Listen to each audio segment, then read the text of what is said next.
Ao longo da conversa que vamos tentar manter com ele, os espectadores tirarão as suas conclusões. Não vamos, no início do programa, exibir qualquer juízo de valor. Ele veio de propósito do Brasil, com alguns dos seus discípulos, para esta noite marciana, para connosco conversar. Ele não é a primeira vez que está em Portugal, já esteve em Lisboa em 1980, se não estou em erro, e teve a oportunidade de se dirigir a alguns lisboetas que passavam pelo Rossio na altura em que ele resolveu, em plena praça do Rossio, fazer um discurso. Meus senhores, vamos receber aqui, nesta noite marciana, aquele que se intitula Jesus Cristo e que dá por nome de Henri Cristo.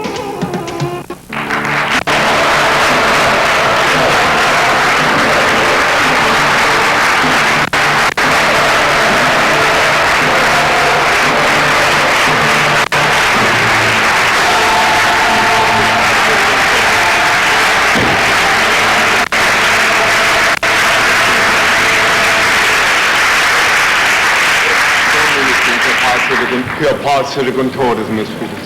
Ó Pai, eterno e inefável, Deus infalível, Criador do Universo, das culminâncias do Teu reino, do trono do Teu poder, do alto do qual Teus olhos temíveis tudo descobrem, tudo veem, ilumina-me para que eu Te sirva sem equívocos, glorificando-Te hoje e sempre, ó Pai. Ninguém é obrigado a crer, mas meu Pai, Senhor e Deus, é o Supremo Criador, único ser incriado, único eterno, único ser digno de adoração e veneração, único Senhor do Universo. Eu sou o mesmo Cristo que crucificaram a mano de Pilatos, subserviente à aclamação dos filhos de Jerusalém.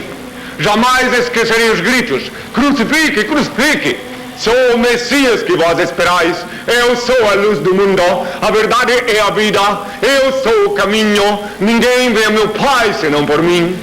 Antes de ser crucificado eu disse: pela minha voz o meu rebanho me reconhecerá.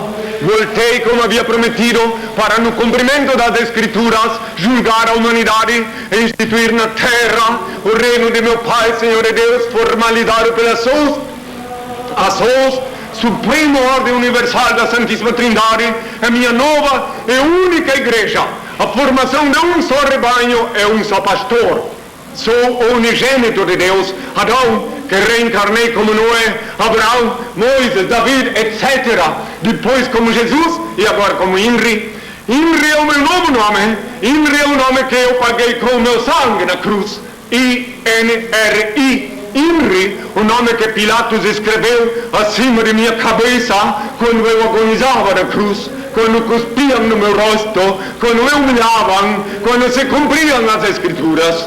Henri é o nome que custou o preço do sangue. Guardai-o em vossas cabeças e sereis fortes e felizes, meus filhos. Meu coração bate forte de amor por todos vós. Eu sou libertador. Voltei a este mundo para libertar meu povo do jugo dos falsos religiosos, dos grilhões da idolatria, da fantasia e da mentira. Amo a liberdade, por isso deixo livres os seres que amo. Se voltam, é porque me reconheceram e são meus filhos, dignos de meu Pai, Senhor e Deus, que é em mim. Se não voltam, é porque jamais tiveram parte comigo. Se vedes em mim alguma coisa, ou ato aparentemente faltoso e injustificável, o erro não está em mim, e sim na maldosa óptica de vossa visão. Em mim não pode haver erro, porque sou puro e vim sem livre-arbítrio a este mundo, só para executar a vontade do Ser Supremo e Perfeito que me reenviou. E quando vai julgar-me, estarei sendo julgado por Ele, meu Pai, Senhor e Deus, que é em mim. Benditos são os olhos que me veem e veem quem sou. Benditos são os ouvidos que me ouvem e me reconhecem para a minha voz. Bem-aventurados sois vós que me escutais, porque eu só vos falo o que eu escuto do meu Pai que é em mim.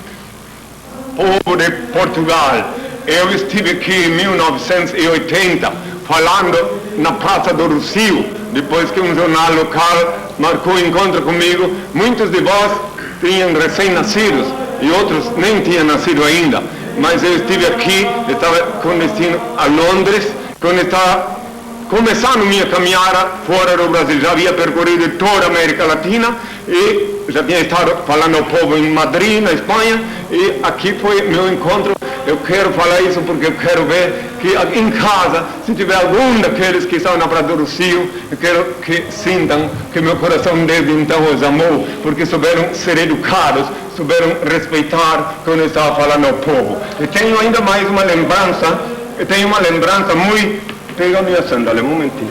Uma lembrança muito gratificante.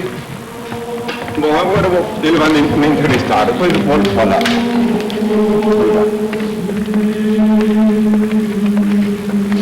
Melhor que o comandante me lembra central, que a paz seja com todos, sendo na mesa. Quem é o comandante? Eu? Sim, você é o comandante do programa. Do programa? Sim, comandante do programa. E você é o comandante? Meu senhor diz que eu tenho sempre que me adequar, me adaptar, em qualquer lugar onde estiver, reconhecer a autoridade do comandante, no caso da televisão do programa, para que eles e o povo também compreendam e reconheçam a autoridade do meu Pai, Senhor e Deus, que é em mim. Né? Muito bem, vamos então conversar. Tenho comigo o meu colega Luís Rebelo, que é jornalista, também apresentadora de televisão, jornalista, entrevistadora, que é a Júlia Pinheiro. Meu nome é Carlos Cruz e confesso que depois de 40 e tal anos de profissão nunca pensei ter a oportunidade de entrevistar Jesus Cristo. Mas vamos ver se de facto posso a partir de hoje apresentar isso no meu currículo que me valoriza. De qualquer forma, vamos começar pelo princípio. INRI tem um significado próprio, a expressão. Bem, INRI é um nome que ninguém é obrigado a crer, repito mais uma vez, que eu paguei com meu sangue na cruz. Eu levei durante 20 anos, depois que eu reencarnei agora, depois que o Senhor Deus, meu Pai, revelou minha identidade, levei 20 anos, lutei durante 20 anos para obter o reconhecimento das autoridades judiciárias do país que Deus me deu como pátria. Qual é o significado de INRI? Jesus Nazarenos Rex Judeorum, seja em português, Jesus Nazareno, Rei dos Judeus. Então meu pai disse que eu teria que vir com este nome, como está escrito em Apocalipse 3, versículo 12, que teria que vir com um nome novo. E Cristo, na tradução do grego, quer dizer o ungido. E o Senhor Deus, meu pai, me ungiu quando jejuava em Santiago do Chile em 79, foi quando ele revelou minha identidade. Que é a reencarnação de Jesus Cristo. Eu sou o mesmo. E nesse sentido pode também afirmar que a sua mãe era a reencarnação da Virgem Maria? Minha genitora nesse século? Sim. Não, isso não é assim. A lei do karma e a lei da reencarnação que está inserida perpetuamente, eternamente na lei de Deus, que tentaram dissociar, mas é indissociável, não é assim. Às vezes você pode reencarnar hoje, filho, digamos, de uma dessas mulheres que está aqui, e noutra vez tu pode ser o genitor delas. Entende? Quer dizer, cada um, em cada época, de acordo com a lei do karma, as pessoas, porque a lei do karma insiste em dizer que sem a lei do karma e sem a reencarnação, nem existiria Deus, nem as leis de Deus existiriam corretamente, seria uma incoerência. Por exemplo, imagine uma pessoa que nasce aleijada, por exemplo. Se não tivesse a lei do karma e a lei da reencarnação, você haveria de reconhecer que Deus cometeu uma grave injustiça em deixar um filho nascer aleijado. Mas como tem a lei do karma, a lei da reencarnação, então a lógica aparece nesse contexto. E às vezes Deus deixa que um corpo seja aleijado, mas por um espírito não aleijado, é?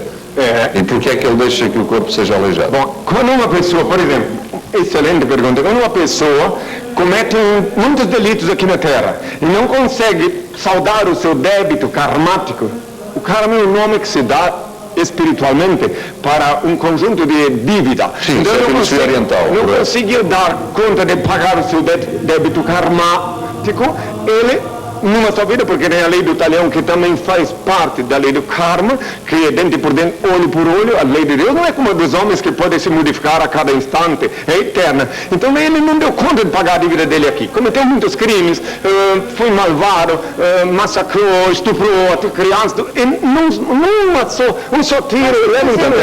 É castigado e dá-se esse espírito. Mas não é Deus que castiga. Quem é? É a lei que é eterna, porque Deus é perfeito, então já criou desde o princípio da criação uma lei tão perfeita. Posso fazer uma pergunta? Peço desculpa de interromper, até porque o senhor precisa de respirar um bocadinho. Fica à vontade. Só que... Diga uma coisa, Cristo reencarnou ou ressuscitou? Bom, aí esta excelente pergunta para elucidar a todos que me ouvem, que desde há 2000 anos, a maior pedra de tropeço da humanidade é a ressurreição oficial, não explicada. Porque há que se fazer um parêntese entre ressurreição, reencarnação e ressuscitação. Então, ressurreição é alguém que ressurge depois de desencarnado, cujo corpo já foi para a sepultura, ele reaparece espiritualmente, como eu apareci quando me chamava Jesus, entrava sem abrir a porta. Então, isso é ressurreição. Ressuscitação é quando você está em estado cataléptico, como no caso de Lázaro, que estava com um mal de dor, porque faziam 4 dias que não tomava banho, em estado cataléptico. Eu disse, ele não está morto, dorme. Venha Lázaro, ele se levantou, e a filha de Jairo, mesma coisa. Isso é estado cataléptico, segundo os termos que os doutores da ciência médica ensinam. Mas ainda não percebi, o senhor reencarnou ou ressuscitou? Eu reencarnei nesse século. Neste corpo, já teve outros corpos. O meu corpo, meu pai me concedeu, Sim. o meu corpo de volta como eu era, porque está escrito que eu voltaria como eu sou. Tem uns que, lá no Brasil, esses tempos na televisão, apareceu até inventaram por computador um outro rosto diferente meu, dizendo que era eu. Não, meu corpo, eu prometi quando me chamava Jesus, que eu voltava como eu era. Está em Mas porquê é que demorou 2000 anos até reencarnar? Por como? Porquê é que demorou Porque eu 2000 disse que anos voltaria até só reencarnar? quando o mundo estivesse no fim. Eu disse assim, quando ouvides falar de guerra, rumores de guerra, reino contra reino... Sempre houve guerra durante os 1000 Não, anos. agora não, me desculpa. Não quero te contradizer, mas sou obrigado a contradizer-te. Você vê pela televisão hoje coisas que jamais foi visto antes. Antes não se via porque não havia televisão. Agora, Não, filha, mas você via mesmo sem televisão, você via as barbaridades que estão acontecendo. Bom, eu lá no Brasil, eu assisto o telejornal e vejo coisas horrorosas que prenunciam que o mundo está próximo do fim. Isso é uma questão matemática. Então aí resolveu reencarnar. Não é que eu resolvi. Sim, foi resolvido reencarnar cumpriu as escrituras. antes, próximo do fim do mundo. Portanto, estamos como próximo estava do fim na do mundo. escritura. sabe quando é que vai ser o fim do mundo? O dia e a hora, nem eu sei, nem quero saber, é tão horrível que é o que eu vi. Mas tem uma ideia? Só meu pai sabe. Claro, se quiserem saber como vai ser, a hora que me permitirem, daí essas coisas, assim, para eu falar sobre essas coisas. Mas tem que ser Deus que o autoriza primeiro? Como? Tem que ser o seu pai a autorizar primeiro a revelar o dia do fim do mundo? Ou o senhor pode dizer? O dia não, eu posso explicar tudo o que vai acontecer, que culminará com a economia nuclear, etc. Mas daí, então, neste caso, eu sou obrigado a invocar o Senhor, porque isso é uma coisa muito séria. Então eu invoco o Senhor e vou Mas o lá. senhor está sempre a falar a sério, ou às vezes também... Não, isso é uma coisa muito séria, falar sobre o fim do mundo, porque não só pode, tem que ser muito coerente, e eu não teria autoridade para falar, senão que meu Pai, meu Senhor, meu Deus, me revele o que Mas já eu vou falou falar. sobre isso, já escreveu sobre isso, sobre essa visão que teve do Apocalipse. Eu não escrevi, eu ditei, porque eu não escrevo. Eu dito. O senhor não escreve? Não, eu não Júlia, escrevo. vamos tentar por alguma ordem Fique à vontade, fique à vontade. neste É que a figura é pensamento. fascinante, não é? Falarmos com a hipótese, estamos a falar com Jesus Cristo, suscita Mais uma adiante, se porventura quiserem, Vamos começar pelo princípio, Fique à vontade. se não se importa. Fique à vontade. me permite. Como eu disse, o comandante... Antes de ter consciência de que era a reencarnação de Jesus Cristo, foi uma criança como todas as crianças. Perfeitamente. Bom, portanto, foi filho dos seus genitores que se recusa a revelar quem são. Não é que me recusa a revelar quem são, e sim que meu pai é Deus e minha mãe é a terra. Agora, uma parteira chamada Dona Bema entregou meu corpo no dia 22 de março de 48 encontrou na para rua. para um casal. Agora, só ela pode dizer onde ela encontrou. Né? E ela já desencarnou. Né? Mas qual é a sua convicção? A minha convicção? Sim. Como assim? Como assim? Em que é que acredita? Que nasceu de repente no meio da rua? Não. Ou nasceu do Eu ventre de uma nasci no mulher? campo, segundo eu tenho informação, nasci no campo. Sim. No campo, uma mulher me colocou no mundo, uma mulher ficou gestante durante 9 meses, obviamente. Né?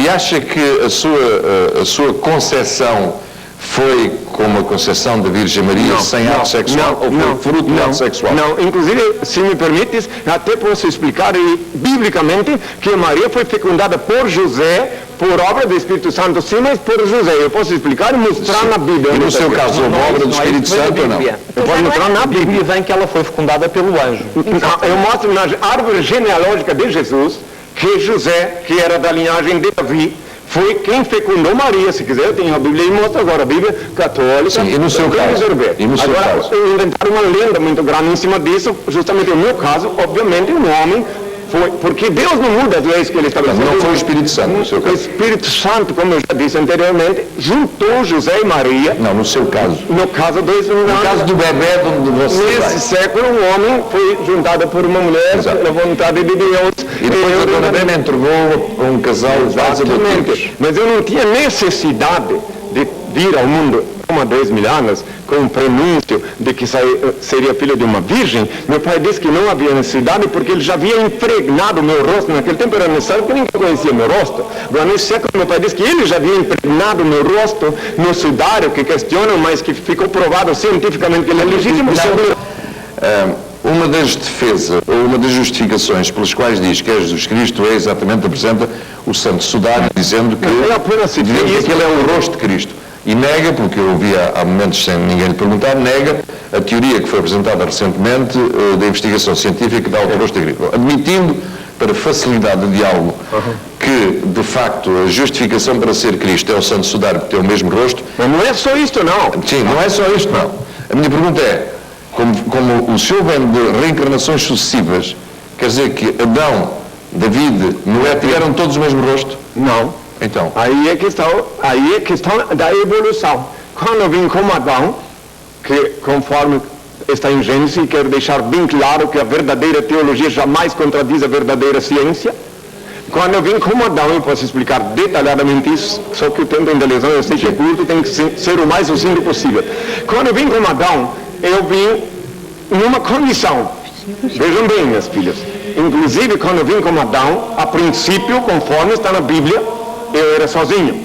Daí depois... Da sua costela nasceu Eva. Pois é, mas não é só da minha costela que nasceu a Eva. serpente. E sim que Deus retirou do meu corpo, não só a costela, e sim toda a parte feminina que havia no meu corpo, porque eu era andrógeno. Não é uma afrodita, que é uma anormalidade, é uma patologia científica. E sim andrógeno, a perfeição. Eu era andrógeno, Deus fez eu dormir, que está escrito na Bíblia, não é dormir assim, um sono, é morrer, desencarnei, e quando reencarnei de novo, então tinha a Eva, e eu estava então já masculino de um lado, e tanto é que está na Bíblia escrito que Deus fez primeiro macho e fêmea, Adão, macho e fêmea. Quem quiser ler o Gênesis pode ler. Aí na sequência estou inclusive aqui para explicar minha missão, meu pai disse que nesse século explicar detalhadamente. Aí quando eu vim como Noé, etc. Portanto, os rostos evoluíram.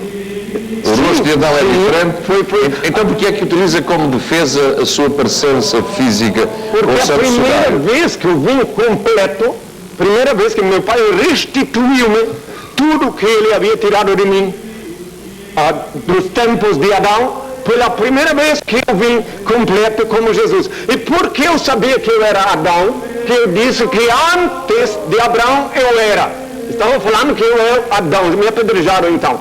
E também porque eu sabia da minha condição, é que eu disse, Pai, perdoai-os, eles não sabem o que fazem. Ou seja, eu era o Pai da humanidade. E também é conveniente salientar que eu, quando vim como Jesus, pela primeira vez tive a consciência que eu era o primogênito de Adão, e por isso fui crucificado. E quero deixar bem claro também que não fui crucificado inocente, como muitos pensam.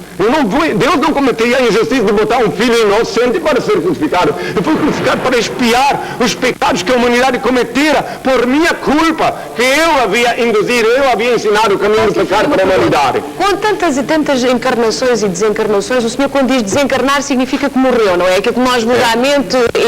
Encarnar morreu o corpo não é? físico. O senhor tem reminiscências, tem recordações do tempo em que era Adão, em que era Noé, tem fragmentos dessas memórias. Como é que era no paraíso? Ótimo. O paraíso que... Como é que era o paraíso? O paraíso que vos referis e que a humanidade fica falando, não é exatamente isso. O paraíso é na cabeça de quem vive dentro da lei. O paraíso não é um local com árvore. Essa história de maçã também não é verdade. Não havia maçã. Não, a árvore da vida é o sexo, que não é possível comer a árvore da vida, que era o sexo, que o Senhor disse. Então foi a tentação e a junção carnal, porque se não tivesse havido a junção carnal, não tivesse a desobediência à ordem de meu pai, quando Adão, então... Como seria a ordem do É isso que eu queria explicar.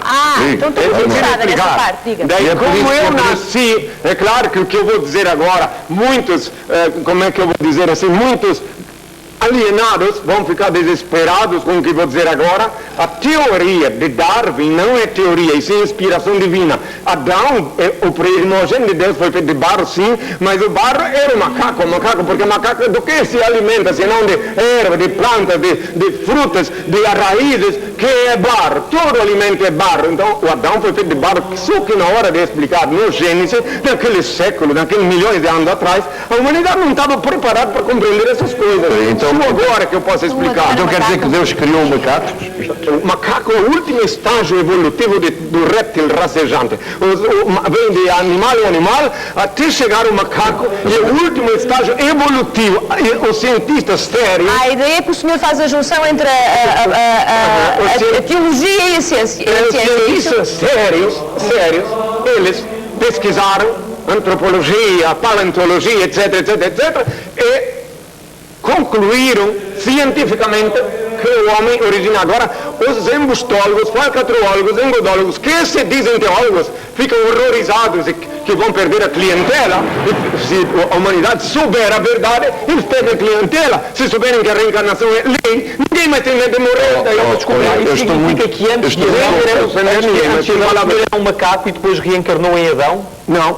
Pois eu também estou confuso. Eu era um espírito, um ser vivente, porque todos nós, vós podeis... Sim, mas Deus criou o quê? O espírito. Deus criou, soprou sobre a terra, o espírito dele, e todos os seres viventes que ele fez tiveram alma. Está lá no Gênesis. Portanto, não era de barro, o macaco era de barro, o réptil era tudo de barro. Eu sou um corpo de barro, minha genitora não comia outra coisa, senão tudo que vem do barro, da erva. Me aponte uma mãe. Isto é uma enorme olaria, não é? É uma enorme olaria. Não, mas me aponte uma genitora que pode amamentar o filho sem depender da mãe terra. Todos precisam da mãe terra, até aquela que amamenta no peito. Se barro quer dizer terra, claro, a natureza. A mãe natureza, é isso? A mãe natureza que são uma só coisa. A mãe natureza é mais completa. Mas o senhor não disse como é que era o paraíso, ainda não me disse como é que era o Eu paraíso. disse que era na cabeça. Era na cabeça, portanto não havia... Quando eu não violei a lei, eu estava no paraíso. Quando eu violei a lei, minha cabeça começou a esquentar, porque eu tinha desobedecido meu pai. Esquentou quando encontrou com a Eva? Como? Quando foi fazer a junção carnal, quando foi falar o termo bem correto, sem querer ofender ninguém, não sou contra ninguém, quando foi fornicar, esse é o termo mais correto, digamos assim. Mas é na Bíblia. Então Eva, fornicação está na Bíblia. Exatamente, fecundou a Eva para haver mais seres humanos, não é? Para existirem mais seres, não é? Então, se me permitirem... Mas acha que isso foi um erro? Não, se vocês me permitirem... Acha que a fornicação foi um erro? Se vós me permitissem, Sim. eu diria, para compreender melhor, como se Deus sabia que isso tudo ia acontecer, porque nada acontece na Terra sem o consentimento de Deus. Nada, absolutamente nada. Não foi ele que planeou tudo. Mas deixa eu explicar. Por isso que nada acontece na Terra sem o consentimento dele. Uma coisa é consentimento, outra coisa é planificação, planejamento. Só explicar isso aí, tá? Para que todos possam compreender. Só para que todos possam compreender, pelo menos aqueles que têm raciocínio. É que eu sou burro. Não, eu estou vendo que tu O coeficiente de inteligência é a tua missão de mediador é esta mesmo. Eu sou do macaco mesmo. Bom, quem quiser creia. Mas vamos, peguei o fio da meada. Onde está? Estávamos com a Eva. O que A Eva e a fornicação. Veja bem uma coisa. Se não tivesse, Deus sabia que ia acontecer isto. Por isso que ele Deus queria que isso acontecesse. Não, peraí, deixa eu explicar. Claro que sim. Mas todavia, se não tivesse acontecido, os irmãos de Adão primogênito, viriam da mesma forma que o Adão veio, sem que a mulher e o homem, apesar que Deus sabia que se juntasse ia haver dali a procriação, então quer dizer aí eu não seria o pai da humanidade. Sim, mas até hoje então, segundo essa teoria, se não tivesse... Segundo a sua explicação, até hoje, se não tivesse havido a fornicação de Adão e Eva, malandros, até hoje Deus estaria soprando para criar o terceiro. Não haveria explosão demográfica, não haveria a procriação de o senhor é que foi Adão. Justamente, mas eu já peguei na cruz com o meu sangue esta culpa. Eu queria só explicar. Daí, e até porque o controle da procriação seria... Respondo mais esta pergunta. Controle de essa convicção que não pratica sexo? Não, porque Deus me deu poder sobre a carne, como jejuava em Santiago do Chile, em 1979. Então, daí Ele me fez é a coisa mais fantástica, mais sublime que ele fez comigo, meu pai. Ele disse para mim, olha, quando ele me explicou quem sou e tudo, quando eu estava no jejum dele, ele disse assim, que não tem sentido, que a partir de então eu ia voltar para o paraíso. Ou seja, a minha cabeça, porque eu não pratico sexo, o sexo é uma coisa sagrada. Então, em vez de eu jogar fora as energias sagradas do sexo, que é sagrada aos olhos do Senhor, ela sobe, quando eu faço minhas orações, via coluna vertebral e abastece meu cérebro de novo para eu voltar a estar no paraíso. Eu e meus ensineiros me dizem, mas não sou contra que pratiquem o sexo, cada um pode praticar, só que eu me reservo o senhor praticava o sexo em abundância antes de saber que era conheci todos os pecados que os homens conhecem. Segundo escreveu, ou segundo ditou alguém para escrever.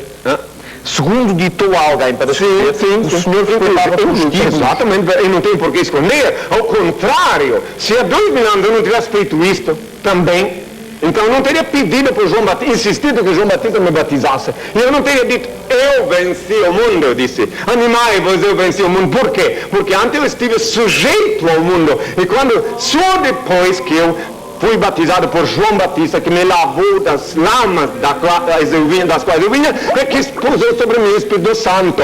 Porque antes, e daí que passei a usar o nome de Jesus, que até então era Emmanuel, conforme estão nas Escrituras, e poucos sabem. Muita gente não lê a Bíblia inteira, ou nem é obrigada a ler.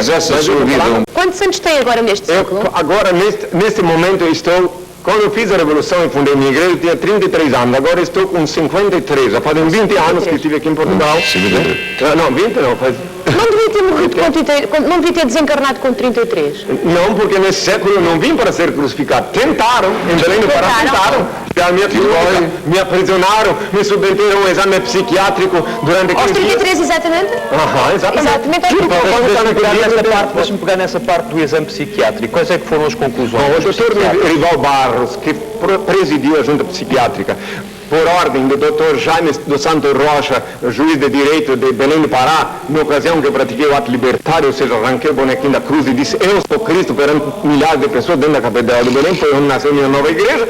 Ele, o Dr. Rival Barros, disse aos jornalistas, está registrado nos arquivos da minha igreja, tem lá os jornais da época, o jornal O Liberal de Belém do Pará, mais precisamente, o que é que ele disse? Ele disse que nem no dia do juízo final não poderia dar um laudo sobre mim, porque ele disse, segundo as palavras dele, que eu atuo mentalmente numa esfera um pouco mais elevada do que a maioria. Outra coisa, ou se não mais precisamente, se ele dissesse que eu não sou louco, então tinha que dizer que eu sou Cristo. E ele também não queria perder a posição dele social. Eu sou um personagem socialmente comprometedor. Mas ouve a voz de Deus. Como é que é a voz de Deus? É bonita? Hein? A voz de Deus é bonita. A voz de Deus é inefável, não dá para descrever, é indescritível. É a voz mais poderosa que eu já ouvi em toda a minha existência e não dá para descrever. Portanto, desde criança ouvia vozes na cabeça, tinha visões apocalípticas durante a noite e nunca levaram ao médico, certo?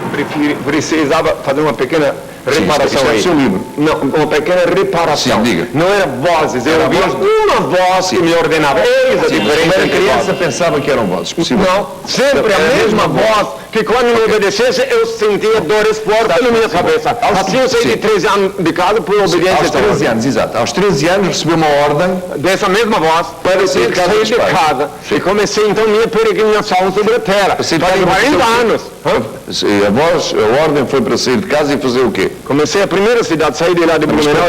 Ele disse, sai de casa dos teus pais. Então tá, vou descrever. Ele disse assim, o Senhor Deus, meu pai, a roupa minha ainda estava num local, naquele tempo chama-se quarador, não era como hoje tem uma tecnologia de lavar roupa. Tinha umas partes da minha roupa que estava ainda no quarador, uma grama onde fica ao sol, com limão, etc. Corar a roupa. Corar a roupa. Naquele tempo ainda era assim. Então daí ele diz, recolhe esta roupa que está aí no quarador. A mulher que me criou era uma lavadeira. E eu, inclusive, ajudei a lavar roupa muito. Recolhe essa roupa, coloca dentro de um saco plástico, porque estava molhada. Sim. Aproveita que não tem ninguém em casa. E agora vai. E me ordenou, eu fui. A primeira cidade que eu fui até Joinville. Tá? De Joinville depois fui para Curitiba. Aí eu experimentei. Mas não deu nenhuma missão. Ele disse que eu tinha que sobreviver. Então eu trabalhei de mascate, trabalhei de verdureiro. Casa e sobrevive sozinho. Eu fiquei sabendo aqui em Portugal que aqui não tem verdureiro. Verdureiro é alguém que vive de vender verdura, legumes. Então eu fui verdureiro. Não, mas me disseram que esse termo não se usa aqui. Não se usa o termo, mas a profissão Então, temos um espectador ao telefone. um espectador que está a ver o programa em casa, que está ao telefone, Sr. José Rosa, que é ateu. Alô, boa noite.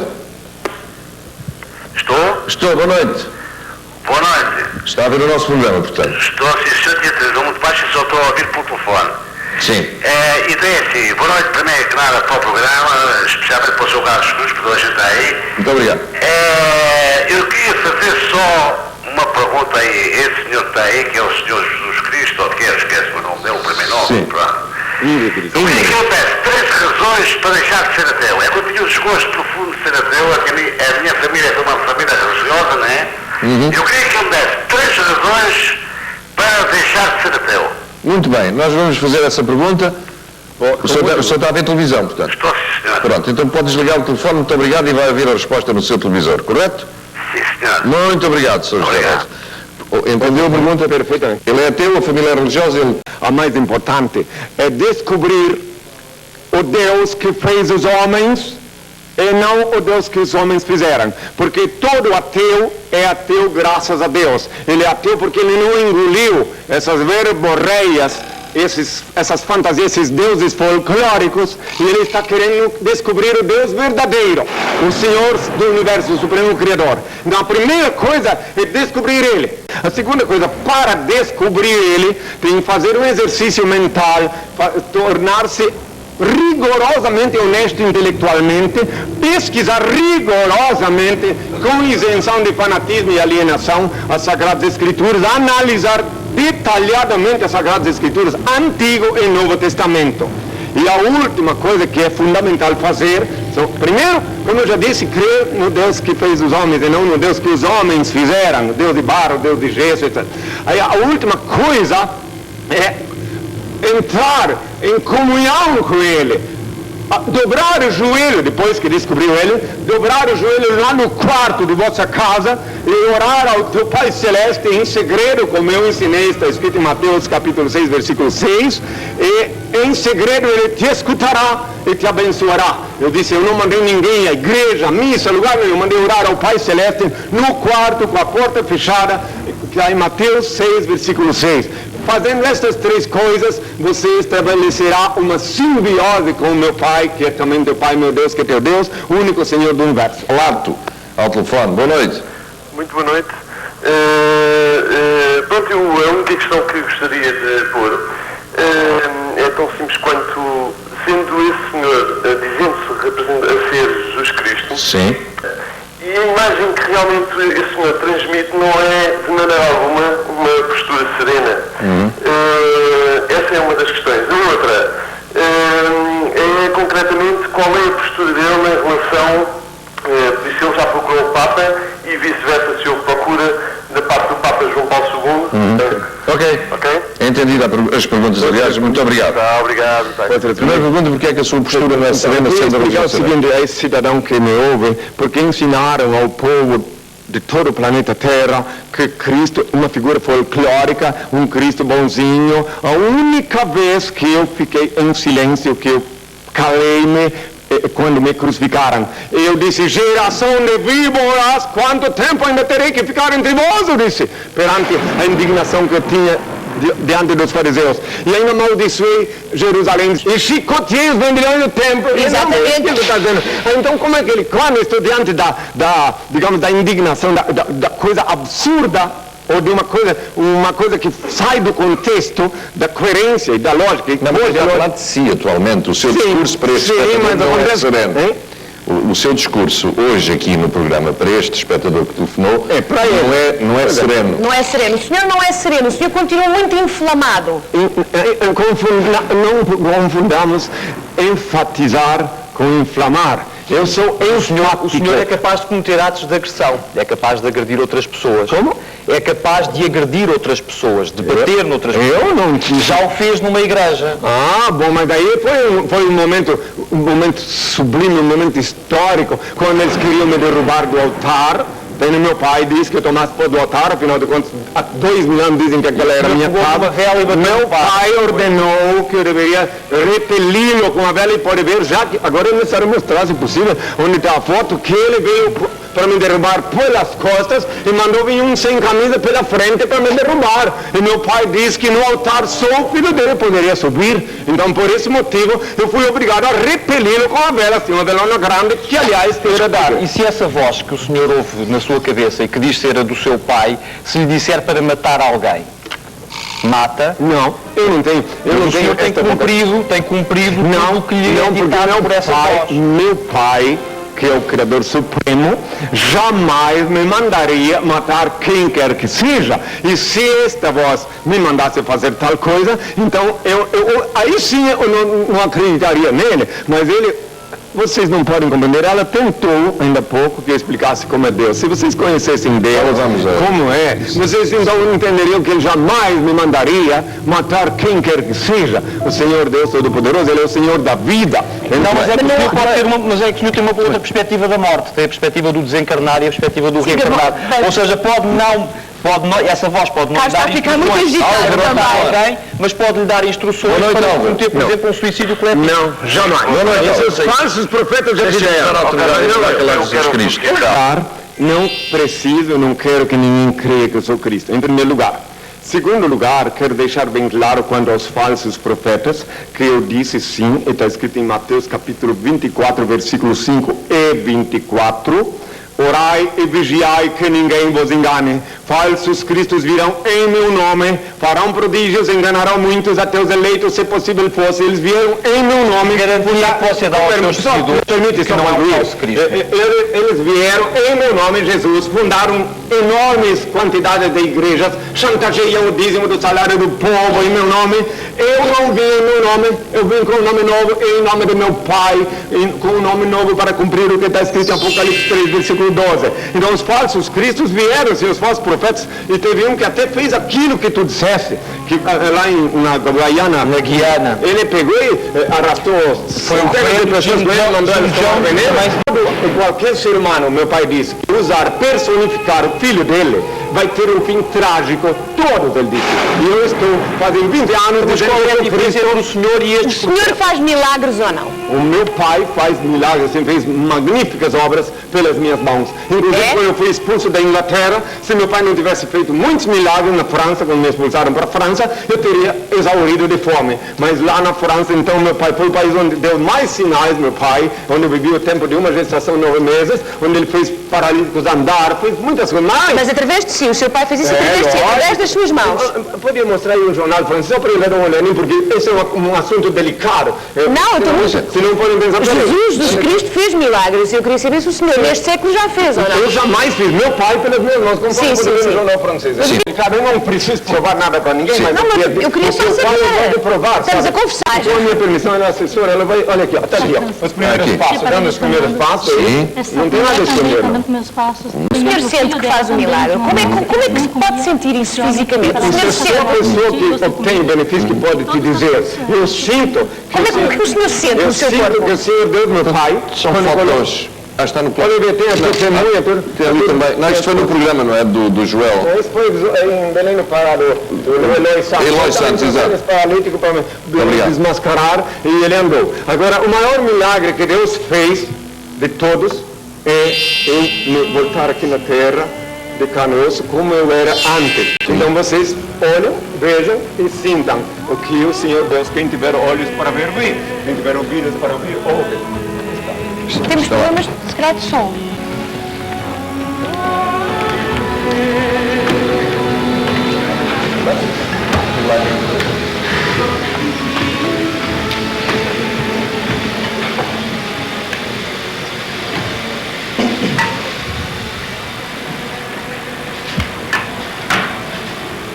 Bem-aventurados pobres de espírito, o reino do céu será deles. Bem-aventurados mansos, eles herdarão a terra. Bem-aventurados que choram, eles serão consolados. Bem-aventurados que têm fome e sede de justiça, eles serão saciados.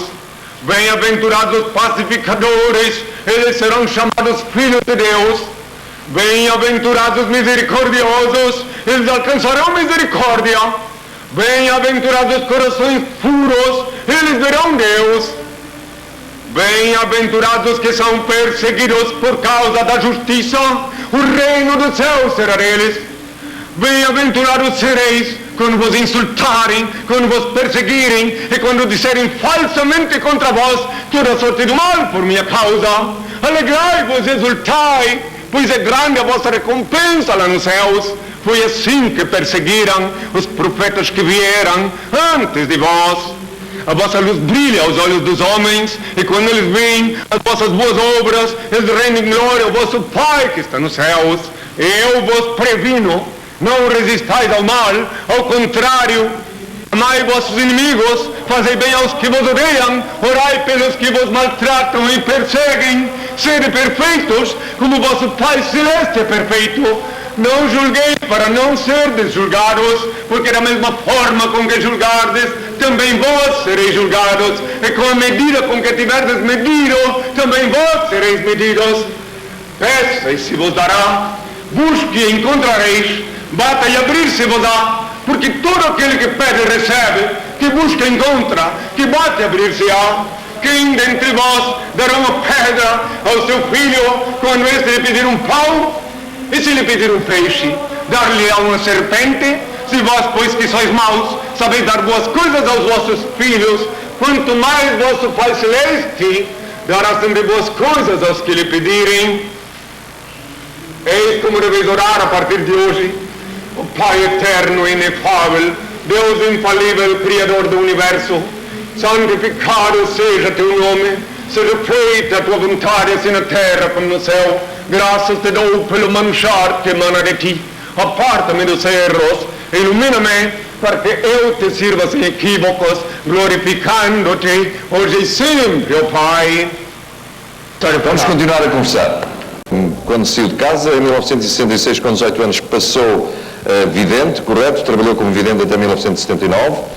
Depois ganhava bem, nessa altura, viveu no Copacabana Palace, ia várias vezes à televisão. Em 77 recebeu lá de cima a ordem para deixar de comer carne e para deixar o Brasil. O que faz? Andou pela América Latina, falava sobre o fim do mundo. Em 78 recebeu outra ordem lá de cima para vestir de branco. Em 1979 no Chile, e aqui é que é o ponto, quanto a mim, extremamente importante desta mini biografia. No Chile, em 1979, foi mais uma vez ordenado para jejuar. E aconteceu o quê? No Chile, lembra-se? Então, quando eu estava jejuando em Santiago do Chile, porque como eu ainda mantinha consciência que para jejuar é necessário que se beba água, então eu tinha na minha mente que eu tinha que jejuar seco. Então lá pelo segundo dia, no final quase no terceiro dia, eu estava em vias de sofrer um processo de inanição. Mas tudo isso foi programado pelo meu pai, porque eu podia ter me dado consciência antes. Daí ele disse, levanta-te, estava na cama, era de noite, eu disse, levanta-te. Eu levantei, e quando eu levantei, as minhas mãos não me sustentaram. Eu não sabia que o sangue não sobe para a cabeça quando a gente está nessas condições, que demora muito para o sangue subir a cabeça, então chama-se no Brasil marear. Sim, é como aqui. Deixa eu mostrar como aconteceu. Então eu levantei, quando eu levantei, minhas mãos não me ampararam. Minhas mãos não me ampararam, eu quando caí assim, com o nariz no chão. Podeis ver até hoje, onde tem alguém por mostrar uma cicatriz aqui. Vem meu nariz na queda. Se alguém pode ver aqui, ó. Grande plano do nariz. Eu quebrei o nariz. Na hora que eu quebrei, que eu caí, é uma coisa muito séria, vocês vão compreender depois. Daí, na poça de sangue, eu ouvi a voz do meu pai mais forte do que nunca, dizendo: as dores são necessárias, o sangue é necessário, que é o mesmo que derramaste na cruz. E tu és meu filho, foi quando ele me identificou, o primogênito mesmo que crucificaram, e eu sou o Deus de Abraão, de Isaac e de Jacó, eu sou teu Senhor e Deus. Foi quando me mostrou como um filme, dali para frente, todo o meu passado, detalhadamente, tudo, desde os tempos de Adão, a crucificação no tempo de Noé, foi mostrando, até quando caminhei em direção ao Calvário, foi quando ele explicou que eu não fui crucificado inocente, como ensinam, e sim que eu tinha que resgatar, por isso que eu tinha que ser o Redentor, resgatar o pecado da humanidade que eu havia ensinado a pecar. Senão Deus teria cometido uma injustiça, deixar crucificar o inocente para pagar o pecado dos outros. Por esse motivo que eu tinha que ser crucificado na minha condição de Redentor, redimir do pecado, porque eu tinha sido o que ensinou o pecado. E daí ele ainda me avisou: não pensas que é bom ser meu filho primogênito, tu vais ser preso, vais ser expulso de alguma cidade, de algum país, vais pagar para comer, não vão te deixar comer, ele disse, porque o povo, a terra está povoada de mentira, eles esperam um Cristo folclórico, e me explicou que os que se dizem servos de Cristo... O senhor é um bocadinho folclórico. Usar as espinhos na cabeça, essa túnica branca, Sentado. Eu uso a mesma vestimenta que usei no Milano, de acordo com a ordem de meu pai. Estamos falando do fim da tenho o biografia. direito de pensar o que quiserdes. Eu respeito o vosso direito de pensar o que quiserdes de mim. Em 1982, realizou o que ele considera o ato libertário. No dia 28 de fevereiro, às 8 da manhã, entrou na Catedral de Belém do Pará, subiu ao altar, quebrou estátuas e imagens de santos, expulsou os sacerdotes, dizendo: saem daqui ladrões mentirosos, adoradores de ídolos, vendedores de falsos sacramentos. Eu sou Cristo, disse ele, não fui eu. E retirou mesmo a figura de Cristo de um crucifixo, correto? Em Belém do Pará. Eu arranquei o bonequinho da cruz, e meu pai disse: olha, veja, mostra para o povo que tu és meu filho, e não esse bonequinho de gesso, disse o Senhor. E o povo gritava: Cristo, Cristo, Cristo. Antes marquei um encontro com o povo, falei durante 3 horas na TV Guajará de Belém do Pará ao vivo, quer dizer, numa quarta-feira falei 1 hora, na quinta falei 2 horas, e na terça falei 3 horas. Daí marquei um encontro com o povo na praça, eles pediam um sinal, meu pai disse que o sinal maior que eu podia dar era mostrar que eu sou o libertador, que os libertava da escravidão, da idolatria, da fantasia e da mentira. E aí, veja bem uma coisa: o Senhor Deus Todo-Poderoso, o Criador Supremo, ele queria preparar o povo, por isso que ele mandou falar numa única televisão que me deixou falar tanto tempo na verdade, e escolheu a cidade de Belém do Pará porque o nome dela tinha um significado místico, que eu tinha que renascer para a humanidade. Dona Rosa, boa noite. Boa noite, Sr. Carlos Cruz. Está boa, Dona Rosa? Estou bem, obrigada. Está bem disposta? Sim, sim. Então diga lá. Olha, eu em primeiro lugar queria dizer que sou católica apostólica romana, acredito em Deus, Sim. Tenho muita fé, alguma pelo menos, e sei, portanto, por aquilo que sei, que Deus se mostra a quem quer, como quer, e como a vontade dele, não é? Não quero julgar ninguém, muito menos o senhor que está aí, porque também não gosto que me julguem. Sim. Mas gostava de perguntar ao senhor que se diz ser Cristo, não é? Sim. Se acredita em Nossa Senhora de Fátima, Sim. portanto, que é a mãe de Jesus, e quando ele esteve cá em 1980, na Praça da República, se era a mesma pessoa que é hoje, se era diferente, ou, portanto, como é que era? Se era o mesmo Jesus de hoje, como ele diz que é. Muito bem. E se ele acredita também na religião católica apostólica romana. Sim, muito obrigado. Pronto. Muito obrigado, Dona Rosa. Boa noite e obrigada. 3 perguntas, das quais tínhamos aqui 2 a preparar. Não, é possível. É possível. A senhora queria dizer.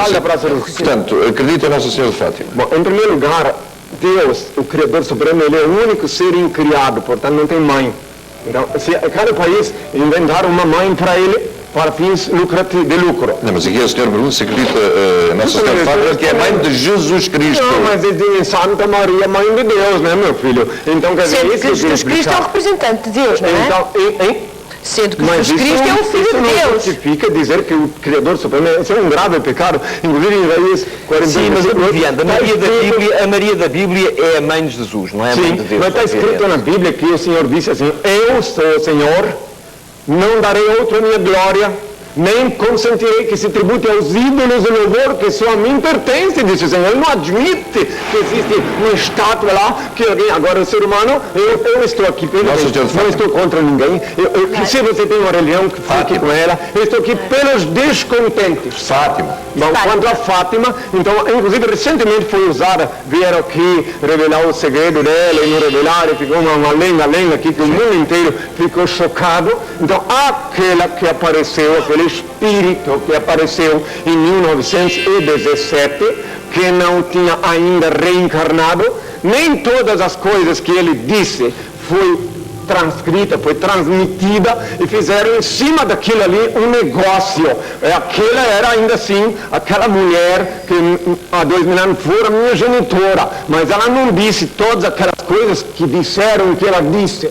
Entendeu? Como é que sabe? Distorcer, mas porque aí está a coerência, a lógica e a verdade são indissociáveis. Se não fosse verdade o que eu estou falando, por que enclausuraram a única sobrevivente desse evento? Por que ela está impedida de aparecer em público? Ela aparece. Diga uma coisa, sabe qual é o terceiro segredo de Fátima? O terceiro segredo de Fátima? Deus nunca lhe disse. Mas óbvio. O terceiro segredo de Fátima, que ela mesma anunciou, Sim. que é o fim, a extinção da minha antiga igreja. Esse é o terceiro segredo de Fátima. Extinção da Igreja Católica Romana. Romana, que não é cristã, que é apostólica romana. Que o senhor critica. Não, eu não critico, eu apenas digo a critica o verdade. Papa.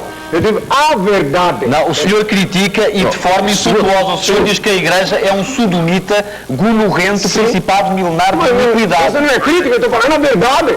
É uma crítica um bocado insultuosa. A sua verdade. Vocês não veem o que eles fazem? Recentemente, lá no Brasil, pelo menos, apareceu na televisão no Brasil, recentemente, num programa de grande audiência, umas freiras reclamando que foram estupradas por sacerdotes na África, já que estão falando nisso, e que além de não terem um apoio moral para digamos, onde ter o filho, além de tudo foram expulsas pela hierarquia da igreja, etc. Qual é o terceiro segredo de Fátima? Qual é o terceiro segredo de Fátima? O fim Da Igreja Católica Romana. Qual é a sua opinião sobre o Papa João Paulo II? Olha, o Karol Wojtyla, que vós chamais Papa, ele hoje em dia, ele sofre muito porque ele está rodeado de inimigos, tá? Que desejam que ele morra o quanto antes, porque querem o lugar dele. Ele é uma pessoa que está sofrendo muito e eu me sinto como pai da humanidade com muita pena dele, do sofrimento, porque ele está numa situação, como se chamaria no Brasil, uma sinuca de bico. Se correr o bicho pega, se parar o bicho come. Ou seja, se ele abdica, ele vai lá morar no meio, vai morrer, exaurir a míngua em algum lugar, depois de ter conhecido tanta, digamos Mas o senhor não disse que o Papa João Paulo II é o diabo?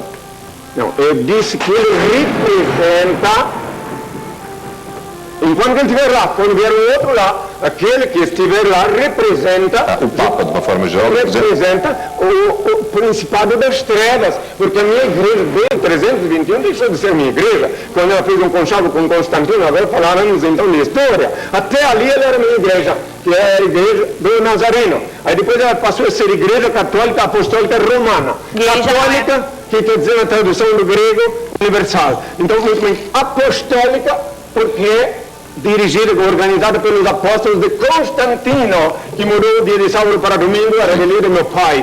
E romana, porque ela tinha a ambição de exercer um domínio sobre toda a terra. Sim. Mas não minha igreja. Parece que o vosso indivíduo está a contradizer. O senhor não batizou o diabo? O senhor não batizou o diabo com as iniciais do Papa Karol Wojtyla? Eu disse que este é o novo nome dele. Então, quando vier outro Papa, quando vier outro Papa... Não só este, porque este, quando ele foi na minha terra, no Brasil, na terra que Deus me deu como pátria, tá? E eu estava lá naquele tempo, há uns 20 anos atrás, a presença dele lá foi motivo para muita idolatria, para aumentar o número de encabrestados, e aumentar o número de pessoas desorientadas e desgraçadas, que são obrigadas a pagar para casar. Eu, quando me chamava Jesus, disse assim aos discípulos: ide curar os enfermos, ressuscitar os mortos, limpar os leprosos, expelir os demônios, dai de graça o que de graça recebestes. Mateus 10, versículo 8. Qualquer sacramento que tem preço é falso. Mas porquê é que deu esse nome ao diabo? Porquê é que foi buscar as iniciais do Karol Wojtyla para dizer o diabo chama-se assim, é o nome do diabo? Porque tem uma pessoa, já que você insiste em mandar, tem uma pessoa... Eu sou curioso, sabe? Tem uma pessoa em Curitiba, onde é sediada a minha igreja, no estado do Paraná, no Brasil, que insistia em dizer, se horrorizar quando falasse diabo, demônio, essas coisas. Então eu digo, vamos dar um nome mais bonito para ele, já que eu não gosto. Então vamos dar um nome que tenha o significado do representante dele agora na Terra. O homem, Karol Wojtyla, não tem nada contra a pessoa dele, até o contrário, Sofro, Deus é testemunha que eu sofro as dores dele, tá? Agora eu estou me referindo que ele está representando, até porque essa palavra, esse título, na deformação do grego e do latim, quer dizer Papa, né? E eu disse quando me chamaram, quer dizer Pai, e quando me chamaram Jesus, eu disse assim, a ninguém chameis Pai sobre a terra, porque um só é o vosso Pai que está nos céus. Então Padre é outro título falso, isso está em Mateus 23, versículo 9. Quer dizer, não é, já que você faz a pergunta, sou obrigado a responder. E o diabo existe? Viu o diabo já? O demônio é um corpo sutil. Ah, se ele fosse um macaco com rabo e chifre, como dizem, como vos enganaram, é um corpo sutil. Ele penetra... Mas existe? Sim. É um corpo energético sutil, que ele pode incorporar no homem, e mandar ele matar o filho, e depois ele chora sobre o cadáver. Ah, ele estava fora de mim. Quem estava nele? Era o demônio. Deixa-me só tentar esclarecer. E Cristo tem a sua própria igreja, chama-se... E tem seguidores. Souste, Soberna, que tenho os meus apontamentos. Isto não é fácil, isto é muita coisa, muita areia para a minha caminhonete. Souste, Suprema Ordem Universal da Santíssima Trindade, que ele considera que é a única igreja de Cristo. Tem os seus seguidores e tem discípulos e discípulas, cerca de 20, correto? Discípulos, mais ou menos 20. O número de discípulos, mais ou menos 20. Eu não revelo, muito bem, por motivos óbvios. Sim. Agora, os seguidores também não cadastro. Né? Exato. Entendeu? Ótimo. Portanto, tem discípulos e discípulas que têm regras de vida, têm 3 graus, seu primeiro, segundo e terceiro, para passar de um grau ao outro tem que passar por 7 provas que não são sempre as mesmas. Ele viaja sempre, Cristo viaja sempre com alguns discípulos ou discípulas. Vêm 4 nesta viagem com ele. Esta noite marciana vamos chamar os 2 primeiros, que é um discípulo e uma discípula, a Líbera e o Ivan. Posso apertar a mão a eles? Olha, vou lá, fica à vontade. Eu já explico a razão da minha pergunta.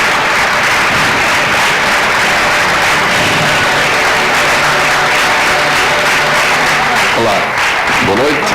Faça o favor de sentar. Boa noite. Boa noite. Eu perguntei, por não vão os espectadores julgar que eu já estou louco, mas também já me falta pouco. Eu perguntei se podia apertar a mão, porque Cristo não aperta a mão. Quando eu jejuava em Santiago do Chile, então o Senhor disse, é uma das coisas mais difíceis, um dos gestos mais sublimes que existe é dar a mão para uma outra pessoa. É um gesto que sela amizades e tal, mas meu pai disse que eu devo, daquela data em diante, em 1979, de setembro, usar a mão só para abençoar. Muito alho. E come muito alho. Sim. Não é necessário para manter o peso. A minha saúde, que meu pai disse que na minha missão eu tenho que ter saúde e não posso ter peso mais que 61 quilos. 61. Eu tenho 1,83 m, então meu pai disse que eu sou obrigado a sobrepujar qualquer carência com um alho. Foi em São José da Costa Rica, já bem depois do jejum, que ele me deu esta ordem. E eu me acostumei, alho cru, porque inclusive eu não tenho valor nenhum. Tem umas pessoas que não gostam do alho. Agora o que posso fazer, né? Eu cumpro a ordem do Senhor. Come mais? Come... Vegetal, basicamente cru, como peixe também, porque peixe não tem espírito. Tá? Peixe não tem espírito? Não. E a vaca tem? Tem. Está na Bíblia escrito, está lá na Bíblia escrito para quem quer ver. E Deus deixou para comer, mas eu quero deixar claro, não sou contra quem come essas coisas, eu compreendo essas coisas. Portanto, faz dieta. Só eu que não posso comer e os meus discípulos. O regime não pode ultrapassar os 61 quilos. Portanto, senão fica anorético. Não é que eu faço o regime, é sim que eu posso falar com os seus discípulos agora um pouquinho. A Líbera, mais uma vez, boa noite. Boa noite. Em primeiro lugar, pode explicar o seu nome. A Líbera não é a Libera, não é um nome fácil para nós portugueses. Tem um significado? Tem. É aquela que conquistou a liberdade. Porque, na verdade, quando eu conheci o Henrique Cristo, também, obviamente, não acreditei logo assim que eu vi, né? Que idade tinha? Eu tinha 15 anos quando eu o vi pela primeira vez. Lembra-se da ideia que fez dele? Sim, lembro. Eu vi na televisão e pensei, isso é ridículo, um louco, porque onde já se viu Cristo dizer que está de volta à terra. Obviamente eu era católica, ajudava inclusive os sacerdotes na missa, né? Então eu achei isso uma coisa realmente absurda. Imagina se Cristo ia voltar, até achei ele parecido com Cristo, só que pensei assim, como é que Cristo pode voltar à terra e ficar debatendo com um pastor que é um pecador, porque na ocasião ele estava num debate com um pastor de uma igreja evangélica. Então o que é que se passou na sua cabeça? Passou na minha cabeça, eu pensei, isso pode ser uma loucura, entendeu? Cristo descer de volta à terra e ficar debatendo com um pecador aqui da terra. Achei isso uma loucura. Depois de mais ou menos uns 2 anos depois, aquilo continuava em Curitiba, que era a cidade que eu vivia, tinha muitas reportagens a respeito dele, muita gente conhecia, só que eu não sabia onde realmente ele estava. Até que uma pessoa veio e me falou, e foi me explicou sobre ele, e me surgiu a curiosidade de saber, então, por que tantos anos alguém vem sustentando essa identidade de Cristo. E fui investigar com meus próprios olhos, fui investigar, inclusive, ele, fui conhecer a história dele, para depois fazer um outro juízo. O que você fazia nesse tempo? Qual era a sua vida? Eu estudava e trabalhava. Estudava o colegial, colegial. Isso, porque com a idade, né, 15 anos, então, obviamente, só poderia... Depois resolveu segui-lo. Depois que eu investiguei tudo, eu vi que eu tinha coerência, porque a maior parte, muitas pessoas vêm pelo que elas sentem quando veem o Henri, porque realmente é uma ligação de espírito muito grande, porque muitas pessoas criticam, falam porque não estão preparadas para receber Cristo na Terra e muito menos evoluídas suficientemente. Isso é uma questão muito peculiar de cada um. Mas quando eu conheci ele... E hoje acredita que ele é Cristo? Não acredito que ele é Cristo. Eu sei que ele é Cristo. Eu tenho convicção plena e convicção da identidade. Vive com ele Cristo, vive no mesmo local, acompanha-o diariamente? Sim, na igreja. Sim. Por que está vestida assim? Eu sou discípula dele. Então, na condição de discípula, eu sigo a disciplina que ele prega. E é responsável pelas relações públicas. E faz parte de uma organização também. Faz parte de uma organização. O que é que vos subsidia? De que é que vocês vivem? Nós vivemos no caso de doações espontâneas. No caso da Igreja do Henri Cristo, é proibido passar sacola, cobrar dízimo, todo tipo de exploração.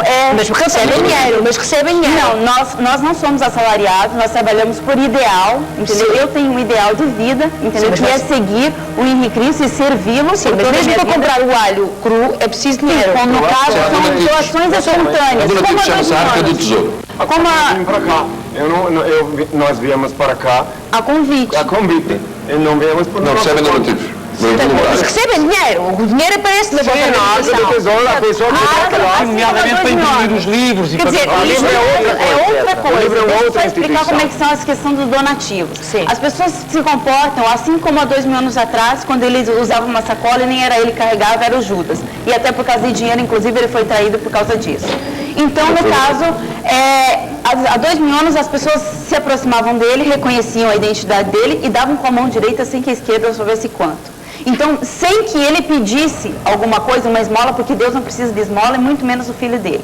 Então, as pessoas davam com a mão direita sem que a esquerda soubesse quanto, de acordo com as necessidades dele. No caso dos livros, ele é patrocinado pelo MEPC, que é um movimento, inclusive, está aqui o telefone dele, que inclusive aqui tem, para as pessoas que quiserem se comunicar, é o 0055, né, 41, 55 378, exatamente, 378, 3003. Então, no caso, esse movimento é um movimento eclético pró-Henri Cristo. É um movimento de livres pensadores, pessoas comuns, como vocês, que reconheceram a identidade dele.